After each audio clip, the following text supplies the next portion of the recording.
Hi hello welcome to Telugu 70 so ఈరోజు మనతో పాటు వెంకట్ గారు ఉన్నారు. సో మా తమ్ముళ్ళు జెమ్స్ అండి. ఈ డైలాగ్ మర్చిపోలేము.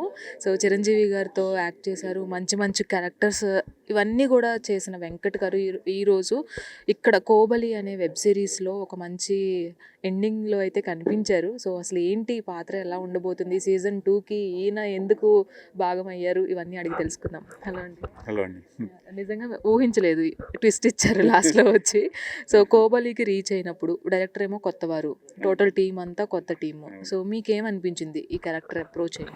అదే నన్ను అడిగినప్పుడు అంటే ఎండ్లో నేనెందుకు అని అన్నప్పుడు డైరెక్టర్ నాకు అది ఎక్స్ప్లెయిన్ చేశాడు, దానికి ఎంత ఇంపార్టెన్స్ ఉంటుంది అండ్ కొన్ని షూట్ చేసిన రష్ చూపించాడు. I was really impressed with it. And season 2లో మొత్తం మెయిన్ లీడ్ ఉంటుంది. సో వై నాట్ అని ఐ సెడ్ ఎస్. అండ్ మంచి అంటే యంగ్ టెక్నీషియన్స్ని ఎప్పుడు ఎంకరేజ్ చేయాలి, కొత్త టెక్నీషియన్స్ని. అండ్ కొంతమంది సక్సెస్ అవుతారు, కొంతమంది అవ్వరు. సో బట్ లక్కీలీ ఇక్కడ హాట్స్టార్ లాంటి ఒక పెద్ద జాయింట్ ఈ కోబలి సిరీస్ని పికప్ చేసి స్ట్రీమింగ్ చేసింది. సో ఇంకేం కావాలి, అక్కడే ఫస్ట్ సక్సెస్. ఎలా ఉండబోతుంది సార్ సీజన్ 2లో? లాంగ్ లెంత్లో ఉండబోతుందా, లేదంటే మీ క్యారెక్టర్ ఎలా ఉండబోతుంది? నాకు ఇంకా డీటెయిల్గా తెలియదండి. అంటే నేను బేసిక్లీ ఏంటంటే ఒక డైరెక్టర్ నమ్మానంటే నమ్ముతాం. సో ఈ సెట్ సీజన్ 2లో మీదంతా మెయిన్గా ఉంటుంది. So I said okay fine.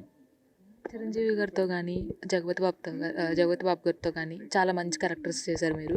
Especially మా తమ్ముళ్ళు జెమ్స్ అండి అనేది ప్రతి ఒక్కళ్ళు ఇప్పటికీ కూడా డైలీ వాడుతూనే ఉంటారు. సో చిరంజీవి గారితో ఆ ఎక్స్పీరియన్స్ ఎలా? చాలా ఇంటర్వ్యూలో చెప్పాను కదా, నేను చిరంజీవి గారి అభిమాని. నేను చిన్నప్పటి నుంచి ఆయన సినిమాలు చూసి అసలు ఆయనతో సినిమా చేయటం అనేది, ఆయనతో ఒక ఫోటో దిగితేనే చాలా అనుకుంటాం, అలాంటిది ఆయనతో సినిమా మొత్తం చేయడం నా అదృష్టంగా భావిస్తానండి. మీకు విలన్ షేడ్స్ కూడా బాగా సూట్ అవుతాయి కదా, ఇప్పటివరకు ఎందుకని అలా ట్రై చేయలేదు? చేస్తున్నానండి. రామ్ బజరంగ్ అనే సినిమాలో దాంట్లో రాజ్ తరుణ్ అండ్ శాండీ హీరోలుగా చేస్తున్నారు. సుధీర్ రాజు గారు డైరెక్టర్, దాంట్లో నేను నెగిటివ్ రోల్ చేస్తున్నాను. ఓజీలో ఎంత లెంత్లో ఉండబోతుంది మీ క్యారెక్టర్? ఓజీ గురించి నన్ను ఏం అడగద్దు, నేనేం చెప్పకూడదు. అది అది సుజిత్ గారు దాని గారు చెప్తారు. అండ్ రీసెంట్గా కమిటీ కూరలు అని ఒక సినిమా వచ్చింది. అందులో శివ క్యారెక్టర్ అనేది ఎగ్జాక్ట్గా మీ బ్రదర్ అంటే నమ్ముతారనమాట. సో తన శివ క్యారెక్టర్ చూసినప్పుడు నేను మిమ్మల్ని అప్పుడు గుర్తు చేసుకున్నాను. ఒకసారి మీరు చెక్ చేయండి. కమిటీ కూరలు నిహారిక కొండల గారే ప్రొడ్యూస్ చేశారు దానికి. సో అలా నిజంగానే ఉంటారా అనిపించింది, లైవ్లో చూసాం మేము, నాకు అలా అనిపించింది. సో అండ్ ఇంకా ముందు ఎలాంటి క్యారెక్టర్స్ చేయబోతున్నారు?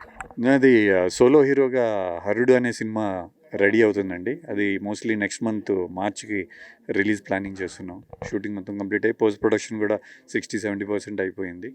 సో నెక్స్ట్ మంత్ అది రిలీజ్ ఉంటుంది. So waiting for that movie అండి. ఆల్ ద బెస్ట్ అండి. Thank you.